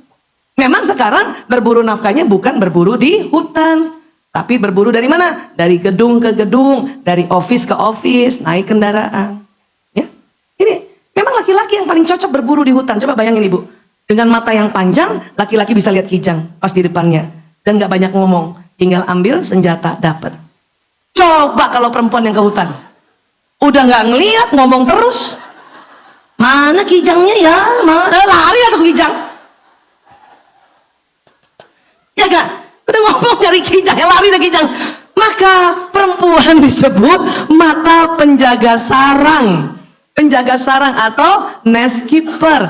Kita tunggu di rumah, mata kita yang tidak terlalu panjang bisa melihat seluruh sudut-sudut rumah, sudut-sudut sarang, sehingga kalau ada binatang buas zaman dulu masuk ke sarang, perempuan yang jaga sarang itu bisa hush hush gitu. Ibu pernah nggak lagi masak, matanya dimasakan, ya, punten, ada tikus lewat, ibu lihat, sambil masak ngedubel dalam hati, ya Allah tuh tikus, gitu. Karena mata kita lebar. Lagi nyusuin, mata di anak, ada orang datang, ibu tahu tuh kan, siapa tuh? Lewat matanya. Karena memang kita penjaga sarang. Kalau penjaga sarang nggak perlu panjang, tapi lebar. Itu pembagian tugas dari Allah. Paham ya Bu? Nah ini juga yang sering nanti bertengkar. Apa? Pada saat anak-anak suami ya sedang bawa mobil. Sekarang gini, pernah nggak suami bawa mobil, ini macet depan kita ya, tiba-tiba dia ngebut. Kenapa? Karena dia tahu depan sana nggak macet. Makanya dia ngebut. Dan laki-laki pada saat dia pegang kemudi, testosteron naik gitu. Itu ahlinya laki-laki dengan otak kanan yang dominan, otak benda. Syuh. Kita sering kaget kan Bu? Dan kita bilang apa? Awas, awas, awas, awas, awas, awas. Lihat kanan kiri, awas, awas. Kenapa? Karena mata kita lebar, kita takut nyamber kanan, terus otomatis mulut awas, awas, awas, awas. Bapak-bapak kalau ibu bilang awas, awas, awas, kagok, marah. Jangankan bapak-bapak, anak siapa punya anak laki yang sudah bisa nyetir? Ya, ibu dibawa nih, kemudian mau nyetir, ibu bilang awas-awas, ngamuk dia tuh. Saya sering begitu. Apa kata anak saya? Udah ibu tidur aja, nanti sampai saya bangunin. Paham ya? Kenapa? Karena mata kita lihat kanan kiri. Makanya kita kasih tahu suami, awas, awas, awas, lihat kanan kiri. Apa kata suami? Ngapain lihat kanan kiri, orang ngebutnya di depan. Mulai saat itu, saya daripada bertengkar terus, bayangkan kalau Jakarta Malang naik mobil bertengkar aja gitu aja, rugi Bu. Mending saya pasrahkan pada ahlinya. Ibu tutup mata kalau lagi begitu. Dan mulut ditutup. Kepit Bu. Karena kalau mulut ibu nggak ibu ganggu, pasti awas, awas, loncat tuh. Awas, awas, awas, awas. Gimana Pak? Terganggu kan? Awas, awas. Itu betul katanya. Oh ya. Udah belum? Nah, paham ya? Itu hebatnya laki-laki. Tapi karena laki-laki nggak bisa lihat kanan kiri, siapa punya anak laki-laki? Ajari dia kalau nyebrang lihat kanan kiri Bu. Karena mereka main-main asal langsung begitu, nggak lihat lewat sudut mata. Maka kalau anak laki nyebrang suruh lihat betul-betul lihatnya kanan, lihat kiri. Kalau perempuan mata kita begini masih bisa lihat ada mobil ada lewat gitu. Anak laki kalau ibu nggak ajarin lihat kanan kiri, main nyebrang aja. Bayangin mobil kanan kiri. Itulah laki-laki. Ya. Siapa yang sekarang ya kalau lagi diajak suaminya keluar makan, pernah cuman berdua aja.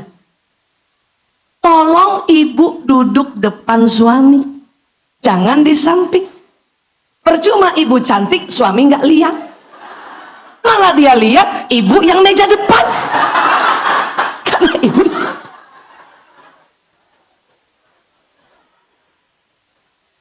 Nanti kalau ibu sadar, ibu perhatiin suami ngeliat ibu yang di depan, ibu cubit, lihat siapa lah. Nah ibu nggak nutupin.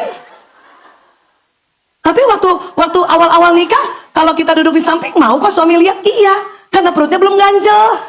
Makanya dia lihat begini istrinya. Tapi kalau udah 5 tahun mah, udah gak kuat begini bu. Makanya ibu di depan. Supaya pas suami angkat muka, dia lihat muka ibu. Dan ibu tutupi ibu yang di belakang.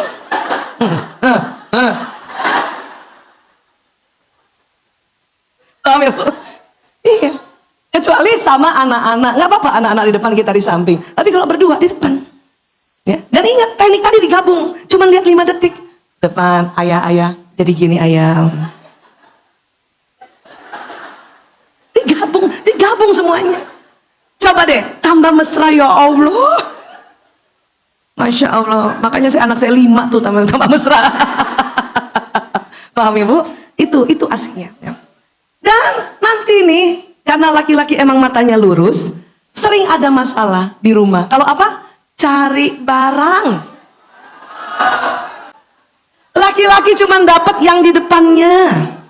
Di samping kanan kiri nggak kelihatan bu, karena memang matanya lurus. Suami Bu Isa aja kalau buka kulkas begini, telur mana telur? Telur di mana bu? Di samping kulkas, cuman lihatnya ke depan. Anak laki Bu Isa juga tuh kakung biasanya bu, susu mana susu? Susu di pintu, dia nggak lihat karena lihatnya ke depan. Kita yang di dapur teriak, ada nak di kulkas? Nggak ada bu. Ada nak? Nggak ada bu. Iya. Datang kan kita kan ngebantuin kan? Saya aja pernah tuh masalah suami saya bercandain saya, ini loh ayah. Terus dia bilang, loh kok ada? Loh, emang ada. Di samping pintu.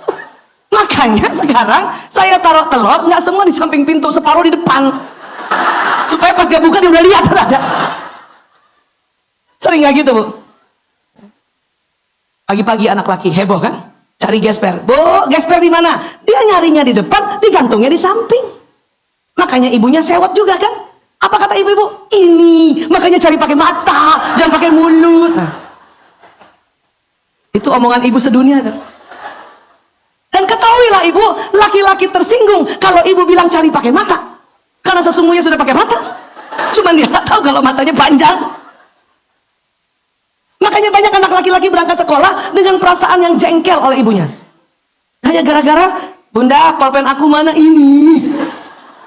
Gunting mana? Kan di samping kan? Kan di samping kan? Ya, dia nggak lihat kan? Boleh nggak? Bantuin aja. Tanpa harus pakai buku gitu. Boleh nggak? Supaya apa? Supaya jadinya ibadah. Ya? Iya. Kan kalau udah tahu ilmunya jadi enak. Ya? Bu, kunci mana? Kata suami. Kunci mana bu? Kunci mana? Ini loh ayah.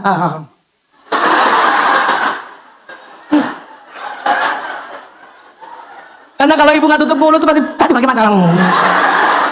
Padahal ini kita hadapin suami loh. Kalau sampai kepengen banget ngomong, coba rubah kata-katanya. Ini loh ayah, masya Allah, mata laki-laki banget. Itu jauh lebih baik daripada cari pakai mata. Karena kita susah juga kalau nggak ngomong. 16.000 kata mau keluar. Seperti itu ya. Jadi laki-laki juga seneng. Oh iya, aku laki-laki banget kan gitu. Paham ya? Nah ini, jadi kebayang nggak? Ilmu kita gabung semua, ya.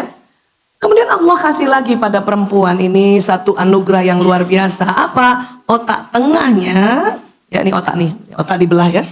Kalau dibuka gitu, ada di dalam itu namanya corpus callosum tuh otak. Dia yang menghubungkan otak kiri dan kanan. Ini corpus callosum yang putih melengkung. Ya itu serat saraf yang menghubungkan otak kanan dan kiri. Ternyata Allah ciptakan otak tengah atau corpus callosum perempuan lebih tebal 30% dibanding laki-laki.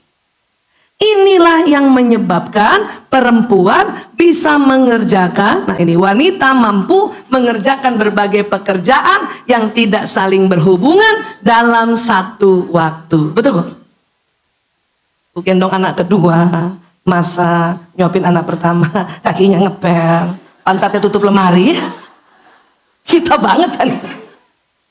Bawa mobil, suapin anak, masih bisa jawab telepon, kadang pasang alis, kadang itu perempuan banget ya.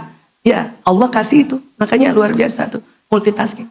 Laki-laki memang lebih tipis, ya. Jadi laki-laki itu memang Allah minta kalau mengerjakan sesuatu fokus pada di depannya. Dan setelah fokus di depannya, setelah 10 menit, otak laki-laki semakin konsentrasi dan pendengarannya menurun. Itulah makanya laki-laki, ketika laki-laki baca koran, pegang buku, baca buku, nonton TV, pegang gadget, di atas 10 menit, laki-laki sudah nggak mendengar apa yang dikatakan wanita padanya. Makanya kita panggil, Abi, nggak nengok, karena sedang konsen, pendengarannya menurun. Perempuan, istri-istri kalau manggil suaminya 1 kali nggak nengok, panggilan berikutnya suaranya naik setengah oktav. Abi, belum lagi nengok, langsung 7 oktav. Abi, terus suami nengok kan? Ada saya ya? Kayak caleg. Kirain tadi itu gak lihat, Masya Allah. Jadi kan nengok gitu kan? Ya. Jadi laki-laki sering gitu tuh, suami-suami nengok pada panggilan yang sudah 7 oktav. Dan banyak bapak-bapak tanya sama saya, Bu Aisyah, kenapa istri-istri kalau manggil melotot? Saya bilang, itu panggilan keempat, Pak. Yang istri bapak cantik panggilan pertama dan kedua, bapak nggak dengar. Makanya naik 7 oktav, baru bapak nengok, muka istri udah mau keluar matanya. Ya nggak, Bu? Termasuk manggil sama anak laki kan? Lanang. Ya gitu. Malah saya lebih seru lagi dulu. Pernah 4 anak saya, Lanang, Priok, Kakung, Jaler, bersaudara lagi main PlayStation. Saya datang nih ceritanya. Dari seminar parenting. Ya. Assalamualaikum. Lanang, Priok, Kakung, Jaler. Nggak ada yang nengok. Lanang, Priok, udah naik setengah oktav ya. Lanang, Priok, Kakung, Jaler. Nggak nengok juga. Mulai. Lanang, Priok, Kakung, Jaler. Gini Bu, 4-4-nya nengok ini. Pas lihat saya, dia lihat saudara-saudaranya. Ibu kenapa marah ya? Karena mereka nggak tahu itu panggilan ketiga. Itu anak laki. Maka karena itu banyak sekali anak laki kasihan tuh. Sering dimarahin ibunya. Kamu ini bunda panggil nggak jawab. Atau anak laki lagi main, mainannya kita rebut. Gara-gara ini kamu nggak dengar bunda panggil. Anak laki Bu, kalau lagi main, ibu rebut mainannya, itu kesel banget. Marah banget. Kenapa? Skor lagi tinggi-tingginya ibu tarik. Sebentar lagi mau menang ibu tarik, itu marah anak laki loh Bu. Ya, makanya jangan ditarik. Bahaya. Ada beberapa pasien saya kena narkoba gara-gara itu. Karena dia main selalu ditarik mainannya, hanya gara-gara ibunya panggil nggak jawab. Arti akhirnya apa? Main di luar rumah, pada waktu yang salah ketemu orang yang salah. Kalau udah kena narkoba udah susah Bu. Udah biar aja, lebih baik main di rumah deh Bu. Dan kalaupun anak dipanggil nggak jawab, bukan karena itu mainan, dia lagi konsentrasi. Pendengarannya menurun. Kalau gitu gimana? Mending ibu colek. Itu pun kalau dia colek, sebentar Bu, udah kasih waktu. Jangan kita bilang, mulai, gitu. Jangan digituin. Orang lagi mencapai prestasi. Ya kan? Anak laki-laki kan memang otak bermain, Bu. Dalam bermain itulah dia belajar. Makanya buat laki-laki, bermain adalah belajar. Itu laki-laki. Maka ibu kalau lihat anaknya lagi main, ibu ngomong, oh lagi belajar. Coba bisa nggak begitu? Supaya ibu nggak stres. Bu Isa kalau nggak pakai cara kayak gitu, nggak mungkin anak-anak menjadi dokter tuh. Pasti kandas. Ya, untung belajar itu. Kalau lagi main dia belajar. Kenapa? Otak laki-laki kanannya lebih dominan Bu.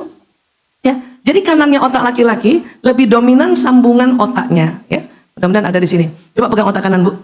Otak kanan ini otak bermain, otak benda, otak visualisasi, otak teknologi ini. Laki-laki sambungan otaknya yang kanan lebih dominan. Ya, dia anak laki-laki itu kenapa dia suka main? Karena memang diciptakan Allah dipersiapkan untuk nanti cari nafkah. Makanya harus kreatif. Maka buat ini lihat ya.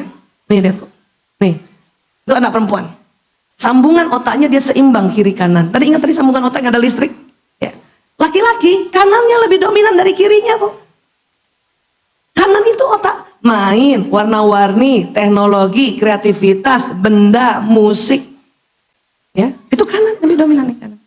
Makanya anak laki-laki apalagi di bawah 5 tahun, ya, belum bisa ngomong. Kenapa? Otak bicara tuh kiri. Perempuan kirinya udah nyambung, kanannya nyambung. Makanya perempuan umur 3 tahun aja sudah bisa milih baju berwarna. Bunda, aku mau pakai baju pink aja.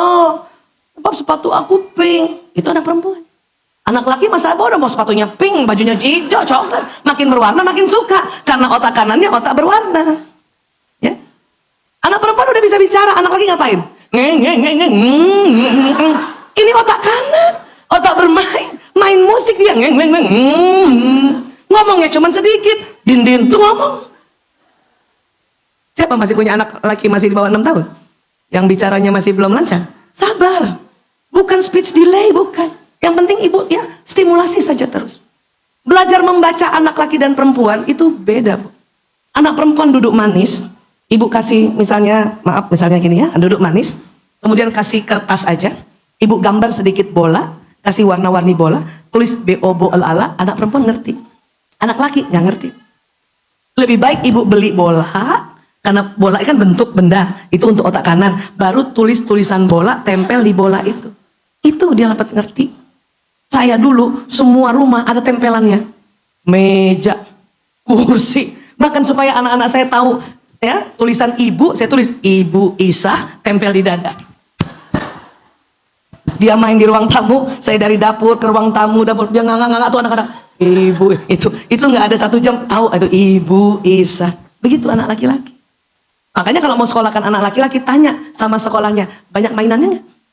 Kalau nggak laki-laki repot. Sering keluar nggak belajarnya kan gitu. Ingat nggak anak laki-laki kita kalau studi tour? Sebelum subuh udah bangun ya. Karena studi tour itu jalan-jalan tuh otak kanan. Paham ya? Nah, ya. Kapan otak kiri anak laki-laki mulai berkembang? Ya, nanti mulai dia 7 tahun mulai. Makanya kalau ada peraturan SD harus masuk minimal 7 tahun, itu menyelamatkan anak laki-laki. Kalau perempuan 6 tahun dia bisa, orang otaknya udah kiri kanan udah seimbang. Anak laki-laki, matematika soalnya di kiri, Bu. Nah, otaknya masih kecil gitu. Laki-laki belajar matematika lebih suka yang geometri, bukan aljabar. Anak laki-laki ribet tuh. 2 tambah 2 sama dengan 4 kali 1. Ribet ya? Dia lebih senang yang ukur bangunan. Makanya belajarnya pakai Lego, pakai robotik, pakai benda, pakai balok. Itu laki-laki. Paham sampai sini ya? Nyanyi juga laki-laki lebih senang iramanya, musiknya. Kalau perempuan antara syair itu di kiri. Dengan musik dia udah bisa seimbang. Tik tik tik bunyi hujan di atas genteng. Itu perempuan. Syair sama iramanya. Laki-laki iramanya udah ngerti, syairnya kacau. Ni ni ni nu ni nu na ni na na neng momo na neno tiwa tadi monan bum mata temu. Anak laki tuh, Bu. Tapi musiknya udah oke, iramanya udah oke. Dia rebutan nyanyi, cuman rebutan mic-nya. Kenapa? Benda disangka mainan. Coba, Bu, bayangin kasihannya anak laki kalau kita nggak belajar ya. Makanya kenapa yang menyimpang tuh banyak anak laki. Terzolimi oleh kita, Bu. Ini anak laki nih sama anak perempuan. Anak perempuan TK udah bisa duduk manis kan, terus gambar. Anak laki ngapain? Lari. Pas lari kesenggol anak perempuan. Cep. Terus anak perempuan ngapain? Karena banyak ngomong kan, ngadu. Bu guru, Ahmad nih Bu guru, senggol aku. Ahmad yang lagi lari-lari karena otak kanannya yang bawa lari-lari, dia kesal karena diadukan padahal dia tidak merasa bersalah. Dan karena otak kanan juga, Ahmad ngapain? Pukul anak perempuan ini. Bu guru, aku dipukul. Nah, perempuan kan? Datang gurunya perempuan, belum belajar otak laki-laki. Siapa yang dimarahin? Ahmad. Ahmad, kamu melanggar 2 pasal. Kasihan nggak anak laki? Kan dia nggak sengaja. Cuman belum mampu bicara bahwa saya nggak sengaja. Saya minta maaf karena otak bicaranya belum tersambung dengan baik. Malah ya dia diadukan lagi itu. Ibunya datang, ngadu nggak gurunya nih? Ngadu. Bilang apa? Bu, maaf, Ahmad nakal. Dia udah nyenggol, mukul. Gak gemeter tuh anak laki. Sian gak sih? Ya, makanya dengan belajar gini, ngerti saya. Makanya caranya, orang Jepang tuh begitu. Kenapa orang Jepang berhasil teknologinya? Karena kanannya laki-laki tidak dihambat oleh kita ibunya. Caranya apa? Itu saya belajar. Apa caranya? Gimana caranya? Mereka bilang, masukkan di otak seorang ibu bahwa kalau lihat anak laki-laki bermain, bilang, oh lagi belajar. Bermain adalah belajar. Belajar adalah bermain. Itu slogan untuk anak laki-laki. Jadi kalau bapaknya tanya, Lanang lagi ngapain Bu Isa? Lagi belajar ayah. Seneng gak bapak di kantor? Seneng. Padahal lagi main PlayStation. Emang belajar Bu? Iya. Dia belajar apa? Strategi perang. Dia belajar berinteraksi dengan teman-temannya, apalagi sekarang dengan online. Dia belajar bagaimana strategi perang untuk supaya bisa ya mengalahkan musuh. Kan itu penting buat laki-laki. Dia belajar bagaimana mengirit-ngirit uang untuk nanti membelanjakan uangnya itu untuk senjata. Itu belajar, Bu. Belajar. Ya, sampai sini bisa paham ya? Iya. Jangankan anak kita, laki-laki yang jadi suami pun masih suka main, bukan? Siapa yang suaminya juga suka main? Iya. Makanya bilang, ya Allah laki banget. Kenapa? Karena saat ini sampai besar pun otak laki-laki memang Allah kasih, otak kanannya lebih dominan dibanding perempuan. Kapan otak kiri kanannya laki-laki seimbang? Umur 18 tahun ke atas. Waktu kapan itu? Mahasiswa.